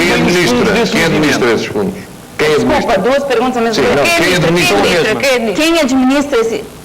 Quem administra, no caso, tem uma diretora. Os nossos diretores, geralmente, eles não aparecem. Também é discípula? Não é discípula. Fora da igreja? Não, porque, veja só, é um profissional. É um profissional. E, veja só, o Henri Cristo é um fato socialmente comprometedor. Então, existem pessoas, tem juízes, tem advogados, tem desembargadores que apoiam a missão do Henri Cristo, mas sem aparecer. Militares. Portanto, o MEPIC é independente da SOST. É independente. É uma outra instituição que apoia... E qual é o objetivo do MEPIC? O MEPIC, o objetivo dele é divulgar a missão do Henri Cristo na Terra. No caso, ele que patrocina os livros. Os livros são oferecidos ou vendidos? São vendidos pelo MEPC, não pelo Henri Cristo, porque o Henri Cristo não pode vender nada, tanto que na igreja dele... Mas usa o nome dele. Aí, Henri Cristo, mas usa o nome dele. É como mas no caso, o livro é feito unicamente, o que é cobrado do livro é o preço de custo, que é unicamente para fazer novas literaturas para expandir. Nunca para ter algum lucro em cima disso. Então, existe uma organização muito bem feita. Onde é que vocês vivem numa casa comum ou não? Vivemos na comunidade, que no caso é a Souche, lá dentro tem as casas, ala feminina e masculina. Quem pagou essa quinta? Quem pagou? Quem comprou a quinta onde vive a comunidade? A casa onde a gente mora. A primeira pessoa que me seguiu, ela está comigo há 21 anos, ela tem 73 anos, ela pagou uma parte, e o restante os franceses pagaram, vinham lá no Brasil e ajudaram para poder manter, como eu disse, eu vivi o tempo de uma gestação na França. Muito bem, vamos conhecer o Ivan. Olá, Ivan, boa noite. Boa noite. O Ivan tem 38 anos, é o único discípulo homem que o acompanhou nesta viagem. Segue o Henri há 10 anos. Eu fiquei 4 anos observando e vivendo, frequentando a igreja, tendo minha família lá fora. Tendo uma vida assim como as pessoas... Normais, sim. Aí eu, depois de me senti à vontade, né? Porque para conhecer o Henri, como a minha irmã explicou, né? É um trabalho que você tem que fazer muita pesquisa, você tem que questionar, você tem que correr atrás e perguntar para ele, né? Ele fazer perguntas, né? Aí então, fiquei 4 anos observando, né? Como aspirante, digamos assim. Esse é uma... Isto é o donativo para o programa. É um donativo para o programa. Muito obrigada. Muito obrigada. E, portanto, não são permitidos casais na comunidade. O Senhor disse assim, que para ser discípulo, tá? Tem que ser pessoas que vai, como eu disse, tem que ser coerente com o que eu falei há 2 mil anos. Ninguém serve ao Senhor. A pessoa tem que optar e dedicar sua vida ao Senhor. Então eu lhe ensino, porque eu só ensino aos discípulos como transmutar as energias do sexo através da oração. Então, porque os casais lá fora, os que frequentam a minha igreja, são casais, têm filhos e tudo. Sim, são os seguidores. É outra coisa. O Ivan também é sacerdote? Sim, eu sou sacerdote. Celebra cerimônia. Sim, faz cerimônia, faz missas? Não tem missa. Não há missa. Lá existe sábado, que é o dia do Senhor, então nós fazemos uma reunião. Celebra casamentos? Não. Não, o casamento dele é somente pelo Senhor. O casamento da vossa igreja é reconhecido pela lei brasileira? O Brasil, graças a Deus, atualmente, pelo menos em termos jurídicos, é um país livre. Em termos jurídicos, porque em termos de imprensa ainda não é livre, mas em termos jurídicos é um país livre. Então, juridicamente falando, o Brasil não demanda que os cidadãos, os nubentes que escolherem casar, têm que ser reconhecidos pelo Estado. Eu dou o certificado de batismo para os nubentes, os que casam, e digo, não pronuncio uma sentença de mau agouro, até que a morte os separe. Eu digo assim, em nome do Pai, em nome do meu Pai, em nome do Espírito Santo, eu vos abençoo, para que unidos no amor, em harmonioso complemento recíproco, permaneçam juntos para sempre, e que a paz reine entre vossos descendentes, vós e vossos descendentes. Isso é uma cerimônia simples, não precisa foguete, não precisa tapete vermelho, e as pessoas vivem juntos, unidos por amor para sempre. Gosta de ser idolatrado? Eu sou contra a idolatria. Então o que é isso? Ora, minha filha, isso aqui está na Bíblia, em Apocalipse, que eu teria que ter sentado num trono. Esse trono é legítimo. Eu sinto nesse sentido. O Senhor está elevado a um nível superior. Isto é idolatria. Não, foi o servente de pedreiro que fez esse trono aí por ordem do Senhor. Eu não contratei ninguém, não fui eu que mandei fazer esse trono. Foi o servente de pedreiro. Senta-se lá. Sim, por ordem de Deus. O Senhor é divino. O Senhor é divino ou não? Isso, meu Pai é o Senhor. Eu sou o filho dele, está na Bíblia em Apocalipse que eu iria sentar num trono. Tem um cantor, por exemplo, né? No caso, um cantor, uma produtora vai promover um cantor. Por um acaso ele vai colocar a foto de quem no CD ou no livro que ele vai fazer? Eu não uma melancia, não, ele vai colocar com sempre na mão. Isso ele vai... Eu não conheço. Porque lá nos chamam o rei Roberto Carlos lá no Brasil, mas também não costuma andar com uma coroa na cabeça. Afinal, no meu caso, tem um significado místico. Não disse como é a cara de Deus. Eu quero aqui sem ter visto a cara de Deus. Fica para a próxima. Podia ter a cara de Deus no CD. Fica para a próxima. Temos que acabar aqui, de facto, não temos mais tempo. Não dá tempo nem para pedir a ser uma bênção para os ouvintes? Um momentinho só. Não dá, estamos mesmo... E ficou muita coisa por é fascinante falar destas coisas. Uma das coisas mais curiosas é que diz que não foi para o céu porque congelava na viagem, faz muita confusão tudo isto. Mas conforme ele diz, acredito quem quiser, nós estamos aqui para julgar, estamos aqui, quando mais não seja para ser bem educados para com os convidados, mas a minha posição, de facto, eu não acredito minimamente que só seja Jesus Cristo. Mas há uma coisa em que eu estou de acordo consigo. Existe, não crê. Não, mas há... E até se dissesse que acreditava, ele chamaria de hipócrita, tá? Porque eu sei quem crê em mim. Sim, eu sei quem sou menos bastante que eu não acredito. Eu conheço as pessoas, mas nem todos podem ver. Eu não posso abrir a cabeça de uma pessoa com um cerote e botar um bilhetinho lá dentro. Olha, a coerência... Mas há um princípio em que eu estou inteiramente de acordo consigo, que é o senhor opor-se ao dízimo, invocando nomeadamente a Bíblia, dizendo que Deus estabeleceu o dízimo do lucro e não do capital. Logo, como operário não tem capital nem lucro, é ilícito submetê-lo à chantagem do dízimo, como fazem muitas igrejas cristãs. Isso é verdadeiramente socialista. Estou inteiramente... Não é socialista, mas que isso é combater certas... Veja bem uma coisa. Eu não possuo e jamais possuirei bens materiais. Não tem nada. Nos estatutos da minha igreja, eu nunca vou poder possuir bens materiais, nem eu, nos discípulos, está nos estatutos. Henrique Cristo, desejo-lhe muitas felicidades. Igualmente. Muito obrigado por ter vindo até o nosso programa. E também o público, pessoas tão educadas que souberam se comportar. Nem em todo lugar. Não tem nada contra si, nem a favor. Né? Pronto, cada cabeça uma sentença, como eu disse, estou aqui na terra só pelos descontentes. Quem estiver contente com a sua religião, fica nela.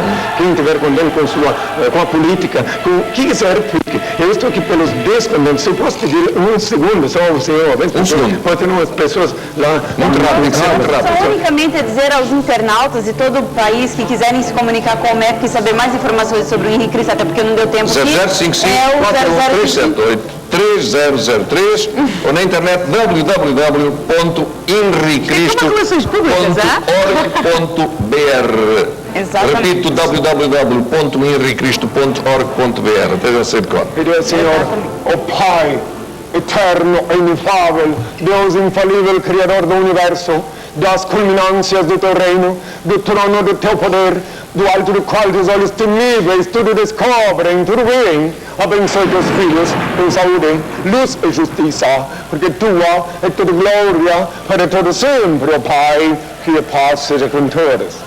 Sr. Espectador, sei que naturalmente nem consegue sair do seu lugar, mas nem que não lhe vou poder, sei que vou reencontrá-lo para a segunda parte do nosso programa. Até já. Muito obrigado, boa noite.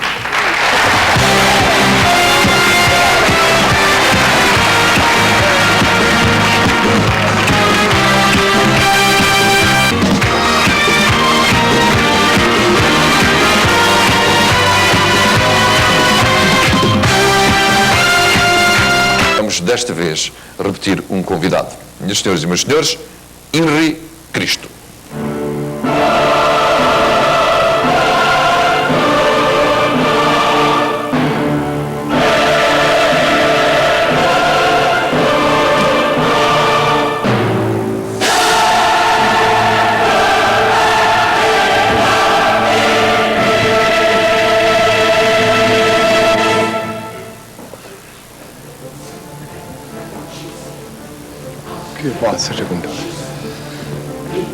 Muito boa noite, Henrique Cristo, desta vez, aliás, estiveram presentes com eles aqui no nosso estúdio os 4 discípulos, apenas falámos com 2, desta vez os 4, na verdade já há 2 na plateia e 2 aqui connosco, que estão os 4 junto dele, são a Líbera, que é aquela jovem de óculos, a Liluz, que é a mais alta, a Susana, não é a Susana, é a Susana, como se fosse a Sucena, e o Ivan, com quem tivemos também a oportunidade de conversar.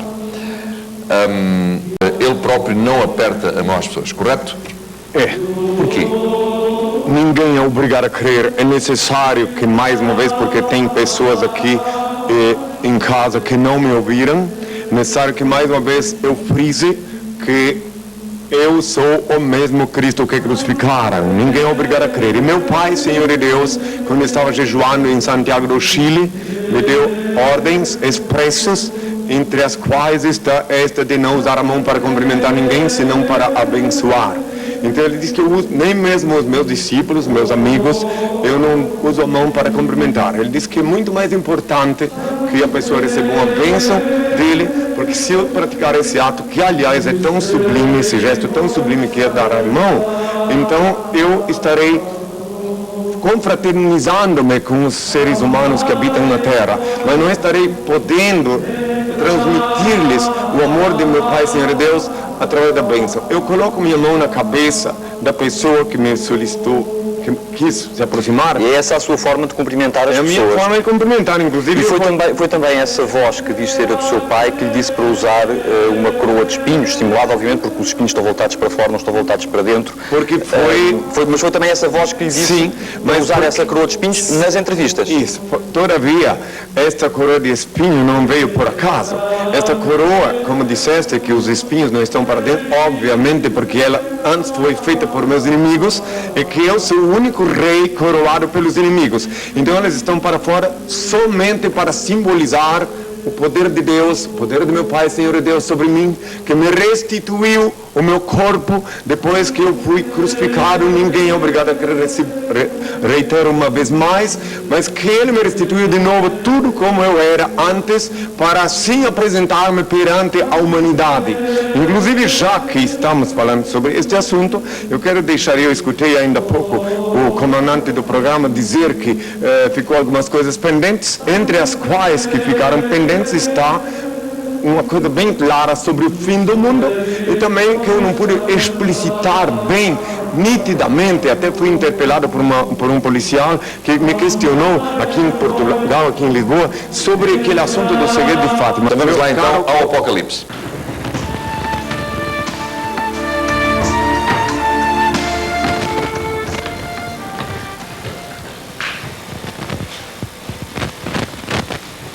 Pai eterno e inefável, Deus infalível, Criador do Universo, das culminâncias do Teu reino, do trono do Teu poder, do alto do qual Teus olhos temíveis tudo descobrem, tudo veem, ilumina-me para que eu Te sirva sem equívocos, glorificando-Te hoje e sempre, ó Pai.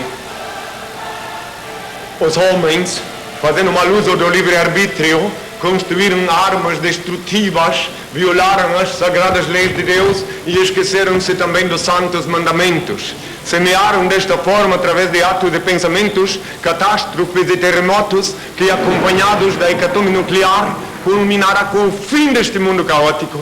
Menos de 1 milhão de pessoas restarão vivas na Terra e a maioria será constituída de mutilados que suplicarão a morte que, em princípio, não lhes ouvirá. Deus, nosso Pai, único Senhor do céu e da terra, será glorificado durante os próximos 1000 anos. Não viverá um só ser humano na terra que não reconheça sua onipotência, onisciência e onipresença. Todos se submeterão a um processo de justa posição espiritual e permanecerão fiéis a Ele, cumprindo-se o que eu disse antes de ser crucificado, que chegará o dia em que haverá um só rebanho e um só pastor. Os eleitos e seus descendentes não quererão disputas políticas, territoriais nem religiosas. Todos caminharão juntos com o pensamento voltado para um só ideal. A fraternidade existirá efetivamente entre os homens que, despidos da hipocrisia, ódio, maldade, egoísmo e da chantagem emocional, estarão empenhados em cumprir os santos mandamentos. As prisões serão transformadas em escolas, porque no futuro o homem purificado no sofrimento evoluirá e a delinquência será extinta. A medicina evoluirá e encontrará a cura dos males que atormentam o corpo no espírito, porque após muito sofrimento e erro, a humanidade se conscientizará que todas as fraquezas e todas as enfermidades físicas têm sempre início na enfermidade da alma. O sexo será exercitado como um rito de veneração a Deus. O homem, despido dos instintos bestiais, quase consciente dos mistérios da procriação, juntar-se à mulher sob a luz da espiritualidade, reconhecendo a sua origem divina. O dinheiro será utilizado unicamente como elo sagrado que facilitará o relacionamento humano. A humanidade voltará à vida simples e livre, em comunhão íntima e perene com a natureza. E preferirá o manjar simples e natural dos frutos e vegetais. A profissão mais nobre durante os próximos 1000 anos será a agricultura. O homem buscará na Mãe Terra o pão místico para o banquete divino, com a mesma inocência que as crianças buscam no seio materno o leite vital que lhes faculta o crescimento e a sobrevivência ante o olhar dúlcido e aprovador do nosso Pai. Portanto, significa, Senhor e Cristo, que nós vamos regressar ao passado e, de certa forma, à barbárie. Ou seja, o ser humano, durante longos anos, teve milhares de anos para sair fora da senda da lei. E o ser humano voltará a viver dentro da lei. Porque atualmente, por exemplo, a agricultura já não está mais sendo praticada. Mas a maior parte dos seres humanos não vivem fora da lei, vivem dentro da lei. Bom, depende de que lei que tu falas. Estou falando da lei de Deus. Entende? Dentro da lei dos homens, certamente. A lei de Deus impõe o respeito pelos outros, não é? Como? A lei de Deus pressupõe o respeito pelo próximo. Eu diria que a maioria dos seres humanos deste planeta respeita o próximo. Tu dirias, com a liberdade do próximo. não é porque tu não andaste o suficiente quanto eu. Estou 40 anos caminhando sobre a terra. E nesses 40 anos eu dormi em prisões. Eu tenho 40 anos para de poder afirmar caminhada. Estou com 53 anos e fazem 40 que caminham sobre a terra. Por exemplo, eu estive aqui em Portugal a primeira vez em 1980. Tem essa visão tão pessimista da humanidade? Não é pessimista, é realista. Eu não invento a visão, é o que eu vi, tanto é. Será que é pessimismo? A medicina descobrir um meio de curar preventivo e não de escravizar o paciente para sempre a droga e droga? Será que isso é tão pessimista? As prisões se transformaram em escola? Será que os vossos ouvidos não ouviram o que eu acabei de falar? Então, no em princípio, sim, vai haver dores, porque todo parto tem dor, mas depois os eleitos que enxergarem a dor e por que aconteceu tudo isto, por causa da procriação desordenada, por causa da desobediência à lei, então eles viverão dentro da lei durante 1000 anos. Ninguém é obrigado a crer. Muito bem, eu concluí das suas palavras que teve visões do fim do mundo ou do apocalipse e que sobreviverá cerca de 1 milhão de pessoas, correto? Vamos agora aos dias de hoje, nomeadamente estou muito curioso em saber o que é que se passou consigo em Lisboa, esteve quase uma semana. O que é que fez durante essa semana em Lisboa? Durante esta semana em Lisboa eu falei com algumas pessoas que vieram me procurar, pedi ao Senhor a bênção para aqueles que pediram a bênção e alguma vez tive contato com os que me procuravam também daqui. E fui à praça, malgrado que a Praça do Rossio está em reforma. Espero que Deus inspire as autoridades e que restitua a ela a beleza natural, para que na próxima vez que eu venho a Portugal também nós possa falar na Praça do Rossio como ela era. Claro que certamente estará mais modernizada, mas como ela era em 1980. Não realizou nenhum milagre para os portugueses verem. Quando me chamava Jesus, entre 7 leprosos, um só agradeceu. Por quê? Ninguém sabe por quê. Eu posso dizer por quê. Que eram 7 leprosos e um só agradeceu. Um só, está na Bíblia escrito.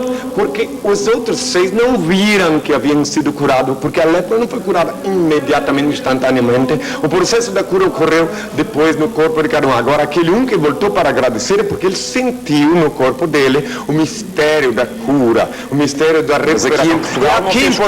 Aqui em Portugal, as pessoas que estiveram comigo, que se ajoelharam, inclusive na Praça do Reformador, ali quando eu passei, Restaurador, essas pessoas são anônimas, elas não vão vir aqui, elas não querem cachê, elas não vão vir aqui dizer, olha aqui o índio me curou, e nem eu as laço pelo pescoço para dizer, vem cá, tu tem que testemunhar de mim. Eu não preciso de testemunha de ninguém. Primeiro eu quero deixar bem claro, meus filhos, vós que me ouvis, seja aqui ou em casa, eu não preciso de ninguém nem para limpar minha sandália. Eu mesmo limpo minha sandália, eu mesmo posso lavar minha túnica. Agora tem meus discípulos, mas quando eu peregrинei 27 países sozinho, eu mesmo lavava minha túnica, eu mesmo fazia minha comida vegetariana no quarto onde dormia. Mas nós estávamos na parte dos milagres. Não, mas eu quero explicar para vocês que só quem precisa provar competência é quem está precisando de alguma coisa. Eu não preciso de nada. Eu não estou... Olha, se você quer trabalhar na informática...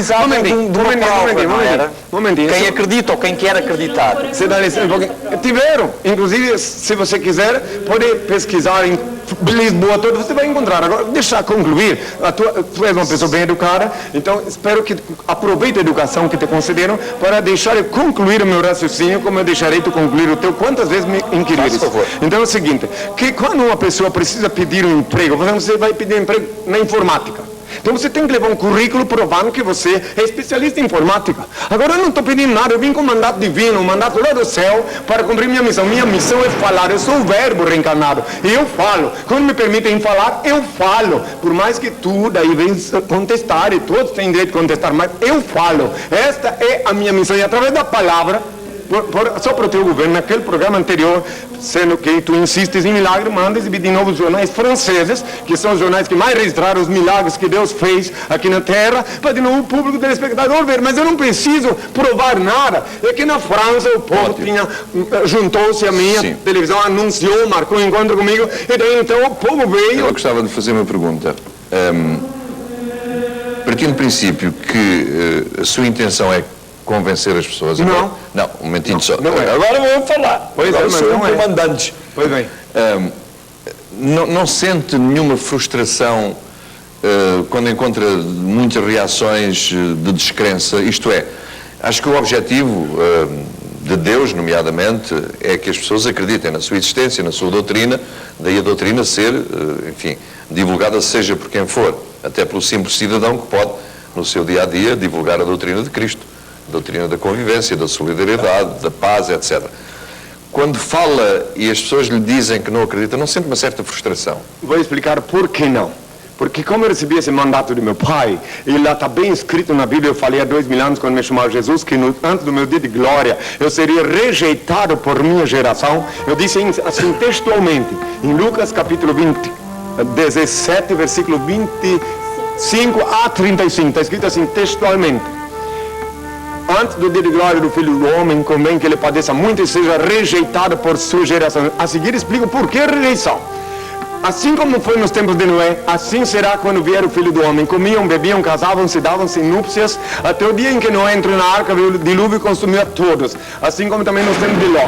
Assim será o dia que se manifestar o Filho do Homem. Por que Deus permite? Já me disseram muitas vezes em vários países, por que a rejeição? Inclusive na própria rejeição está a prova da minha identidade, de eu perseverar 20 anos dentro de 2 continentes que sou Cristo. Então a rejeição é necessária pelo seguinte, porque se eu chegasse aqui nessa cidade, por exemplo, em Portugal, em qualquer lugar, e todos dobrassem o joelho e dissessem, oh Cristo, então daí como eu ia distinguir quem são os fariseus desse século? Como eu ia distinguir quem é filho de Deus? Sendo que eu disse que só os filhos de Deus são os simples. Eu disse, bem-aventurados os simples, os de coração puro, eles verão Deus. Bem-aventurados os pacificadores, eles serão chamados de filhos de Deus. Então como é que eu poderia discernir entre um e outro? Como?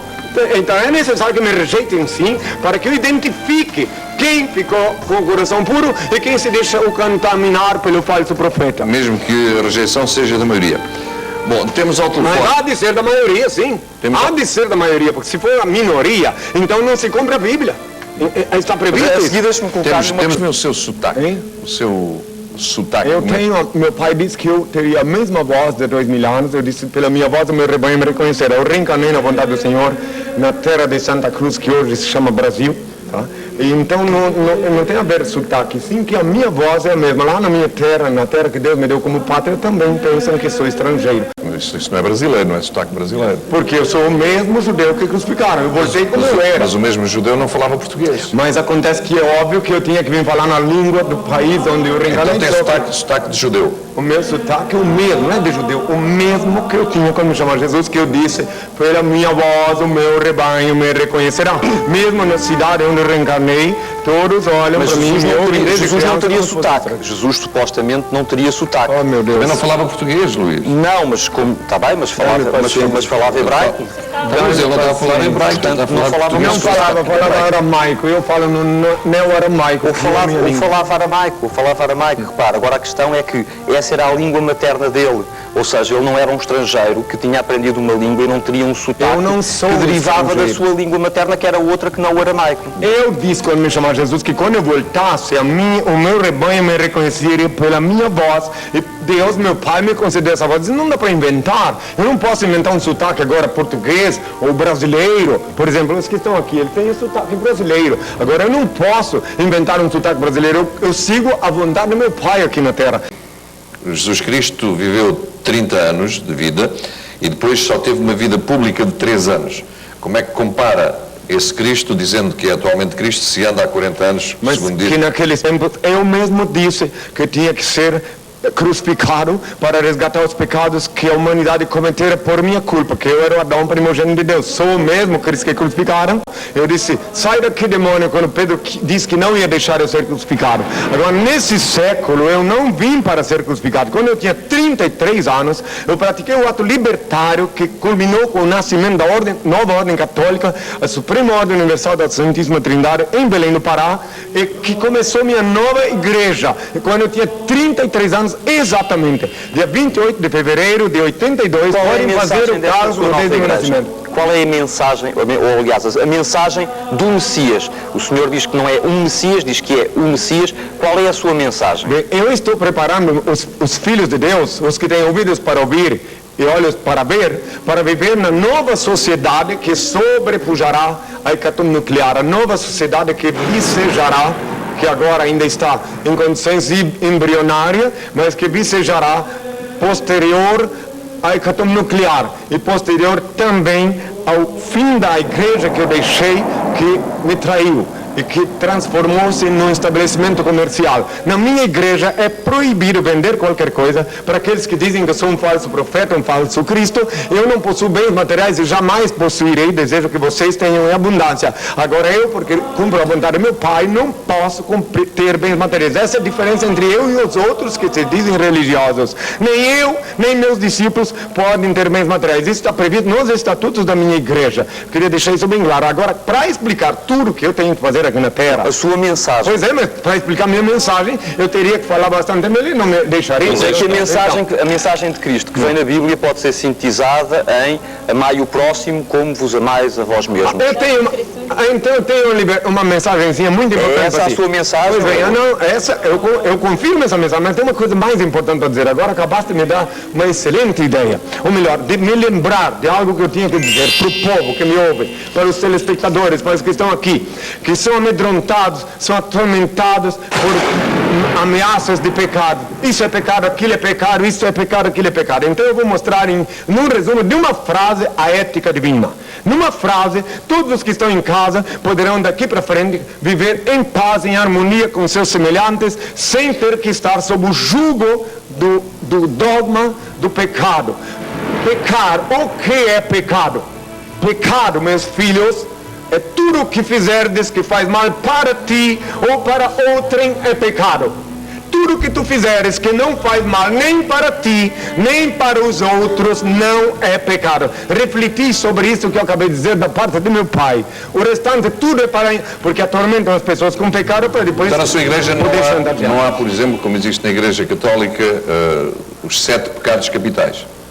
Portanto, genericamente, pecado é tudo que faz mal a si. Esses 7 pecados capitais estão enquadrados justamente nessa frase. Agora, se tu mata o teu semelhante, tu fizeste mal para ele e assumisse a dívida karmática dele. Se tu rouba o teu semelhante, tu também fizeste mal a ele. E etc, etc. Cobiçar a mulher do próximo também não é pecado. Também é pecado. É ou não é pecado? Deixa eu explicar por que é.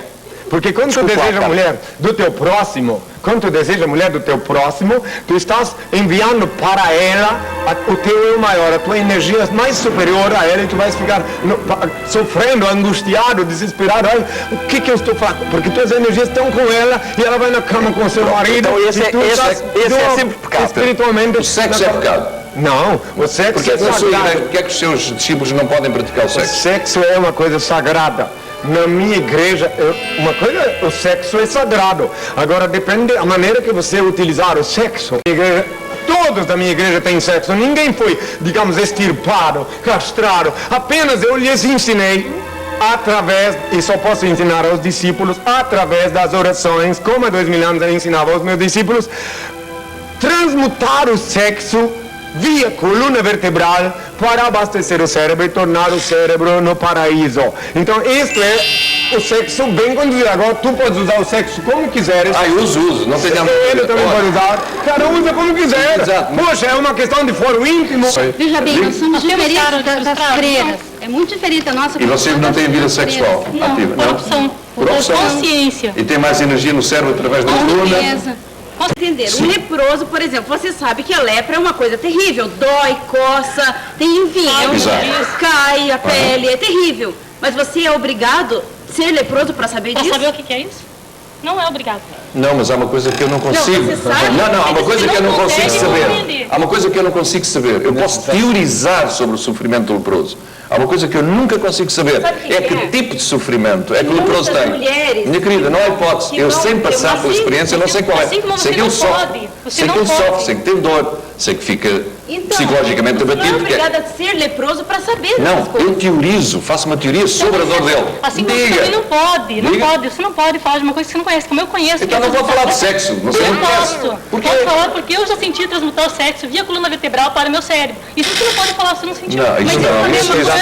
Vai orar ao Senhor e tenta. Aprenda isso que daí vai compreender o que é paraíso. Viu? É uma coisa que eu posso falar. O negócio é o seguinte, isso é uma coisa que realmente choca as pessoas. Não choca, né? Entendeu? Não você. Mas os telespectadores podem se sentir chocados com essa filosofia de vida, com essa maneira de nós vivermos. Eu sei que é difícil até mesmo acreditar nisso. Eu sei disso porque eu já convivo com o Ira há 7 anos e sei muito bem das coisas que falam dele. Então eu sei que é muito difícil acreditar nisso, entendeu? Mas é uma coisa que nós escolhemos. Você tem que aceitar, independentemente, enfim, de brincarmos um pouco não com claro, é normal.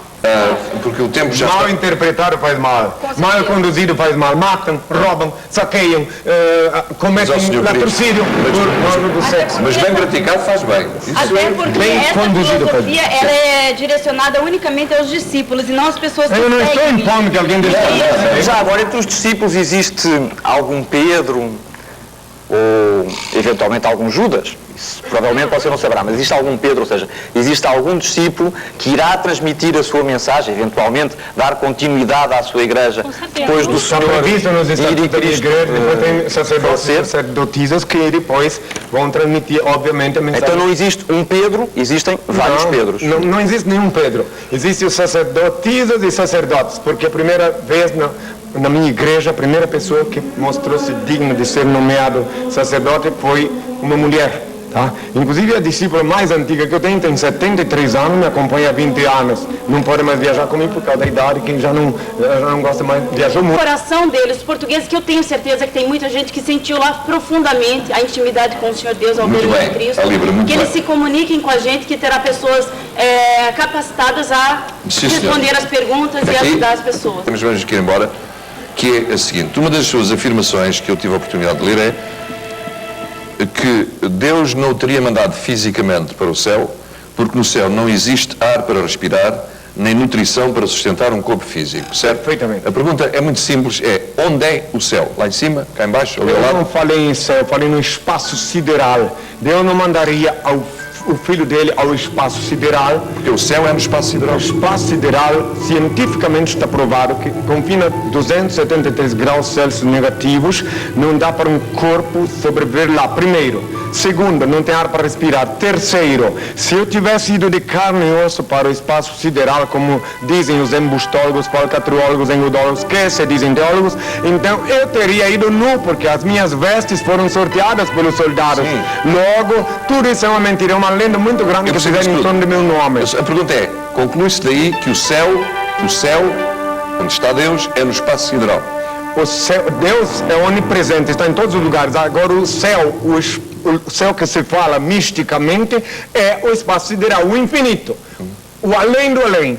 Eu quero deixar claro que o terceiro segredo de Fátima consiste, por este motivo o sumo pontífice precedente desmaiou quando tomou contato, consiste que eu voltaria à terra de carne e osso e que quando eu voltasse eu ia ficar contra todos os crimes, todas as iniquidades cometidas por minha igreja antiga, ou seja, Inquisição, etc. E que ia proferir uma sentença contra ela. Por este motivo desmaiou. Este é o momento de proferir a sentença.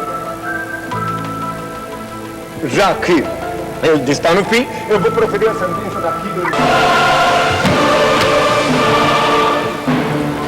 Depois de proferir a sentença, vou pedir ao Senhor uma bênção para todos os portugueses. Mas é necessária essa sentença para que eles cessem de mentir e enganar o meu povo. De continuar ensinando ao meu povo que eu sou a estatuazinha de gesso e que Deus tem mãe. Prestai atenção, meus filhos, o que o Senhor disse para proferir.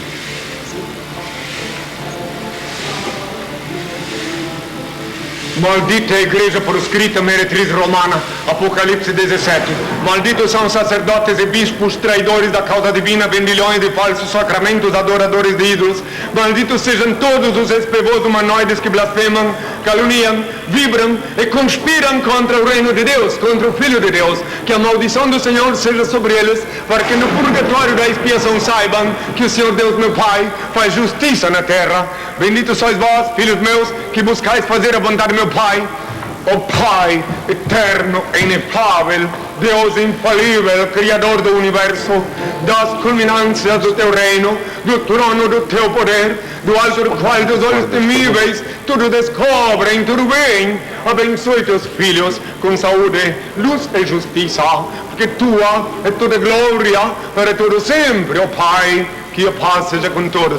Meus filhos, aqueles que estão em casa me ouvindo, porque eu sei que tem alguns que viram quem sou, que sentiram. Quero dizer para os meus filhos que eu estou aqui, dou minha vida pela vossa liberdade. Eu faço qualquer coisa para que sejais livres, meus filhos, livres da prisão, dos engodos dogmáticos, das mentiras, que viajais de um país para outro, de uma cidade para outra, para a terceira parte. e que aprendeis, meus filhos, como eu ensinei aos milagres a orar em casa, no quarto, com a porta fechada, como está escrito em Mateus capítulo 6, versículo 6. Eu não quero que ninguém me dê nada, eu não preciso de nada, eu estou aqui só para cumprir a vontade do meu Pai. É por amor a Ele e por amor a vós que eu fiquei até agora, até esta hora da madrugada, esperando pacientemente para pedir a Ele essa bênção. Tenham todos a minha paz. Até um dia, meus filhos.